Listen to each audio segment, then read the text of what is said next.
एक गांव में एक व्यक्ति अपनी पत्नी और पुत्र के साथ रहता था। जहां वह और उसकी पत्नी नम्र स्वभाव के थे, वहीं उनका पुत्र बहुत ही गुस्सैल था। वह हर समय चिढ़ा हुआ रहता था और बात बात पर गुस्सा हो जाया करता था। गुस्सैल स्वभाव के कारण उसकी किसी से भी नहीं बनती थी। आए दिन उसका आस पड़ोस के लोगों से झगड़ा होता ही रहता था। उसे कोई पसंद नहीं करता था। उसके कोई दोस्त नहीं थे। माता पिता अपने पुत्र को लेकर चिंतित थे। वे चाहते थे कि उसके स्वभाव में परिवर्तन आ जाए, लेकिन लाख समझाने पर भी उसका गुस्सा जस का तस रहा। एक दिन गांव में एक सन्यासी का आगमन हुआ।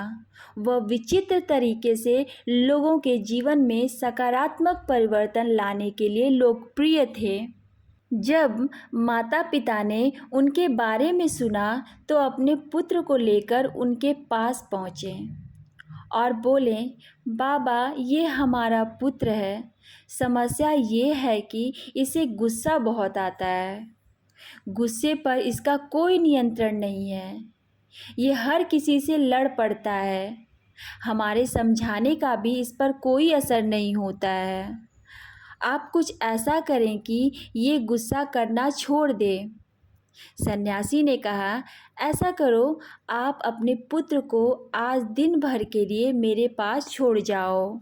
माता पिता ने वैसा ही किया। वे अपने पुत्र को सन्यासी के पास छोड़कर घर चले गए। सन्यासी ने लड़के से कहा, पुत्र, मैं तुम्हें एक काम देता हूँ, क्या तुम वह करोगे? लड़का भी अपने गुस्से से परेशान था और चाहता था कि उसकी यह आदत छूट जाए। वह बोला, यदि आपके दिए काम से मेरा गुस्सा करने की आदत छूट जाएगी तो ज़रूर करूँगा। सन्यासी उसकी बात पर मुस्कुरा कर बोले, मैं प्रयास कर रहा हूँ पुत्र, तुम भी मेरा साथ दो। जाओ, चिकनी मिट्टी के 2 ढेर तैयार करो। लड़के ने वैसा ही किया। तब सन्यासी ने कहा, अब इस मिट्टी से 2 दिल तैयार करो। लड़के को यह काम कुछ अजीब लगा, लेकिन वह सन्यासी की बात मानकर मिट्टी से 2 दिल तैयार करने लगा। दिल बनाते समय कई बार उसके मन में झुंझलाहट आई। वह सोचने लगा कि मैं यहाँ अपनी गुस्सा करने की आदत छोड़ने आया हूँ और इस सन्यासी ने मुझे किस काम में लगा दिया है। इस तरह तो मेरा गुस्सा खत्म होने की जगह बढ़ जाएगा। लेकिन उसने किसी तरह काम करना जारी रखा और मिट्टी के 2 दिल तैयार कर लिए। वह उन 2 दिलों को लेकर सन्यासी के पास गया और बोला, बाबा, ये रहे मिट्टी के 2 दिल। मैंने आपका काम कर दिया है। अब मैं जिस उद्देश्य के लिए मेरे माता पिता ने मुझे आपके पास भेजा है उस पर आइए। उसके लिए कुछ कीजिए।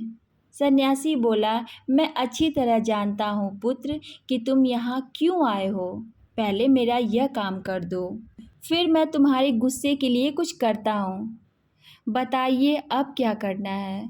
लड़का मन मारकर बोला, इस एक मिट्टी के दिल को लेकर कुम्हार के पास जाओ और उससे कहकर इसे भट्टी में अच्छी तरह तपाकर वापस ले आओ। लड़का कुम्हार से उस मिट्टी के दिल को तपाकर वापस सन्यासी के पास ले आया। तब सन्यासी ने उससे कहा, अब इस दिल में जो चाहे रंग भर दो। लड़के ने उस दिल को लाल रंग से रंग दिया। रंग चढ़ाने के बाद वह दिल बहुत सुंदर नजर आने लगा।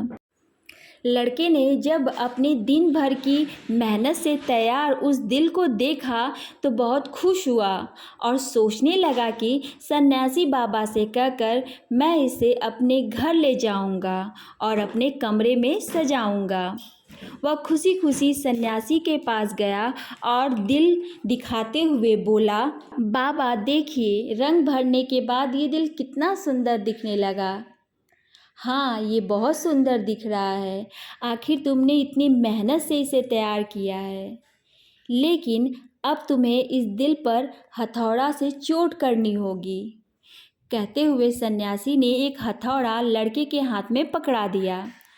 अपनी दिन भर की मेहनत पर हथौड़ा चलाते हुए लड़के को बहुत गुस्सा आया, लेकिन किसी तरह अपने गुस्से को पीकर उसने उस दिल पर वार ही कर दिया। हथौड़े की चोट से वह दिल टूटकर बिखर गया। लड़के को बहुत दुख हुआ। वह बोला, बाबा, मेरे दिन भर की मेहनत बर्बाद हो गई।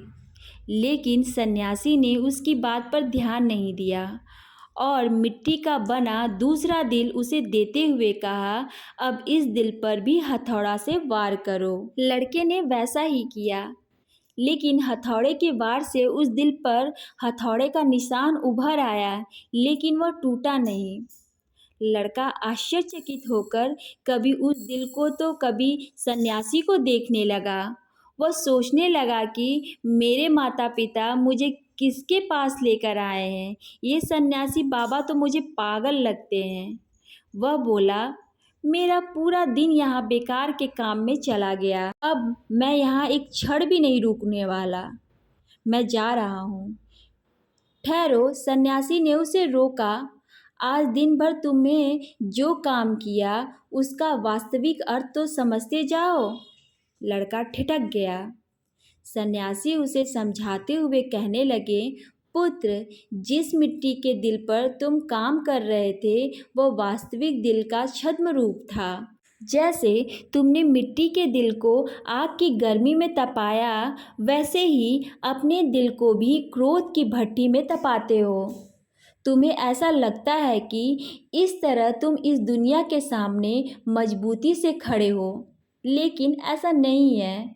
जीवन रूपी हथौड़े का एक बार भी तुम्हारा कठोर हो चुका दिल झेल नहीं पाएगा और चकनाचूर हो जाएगा।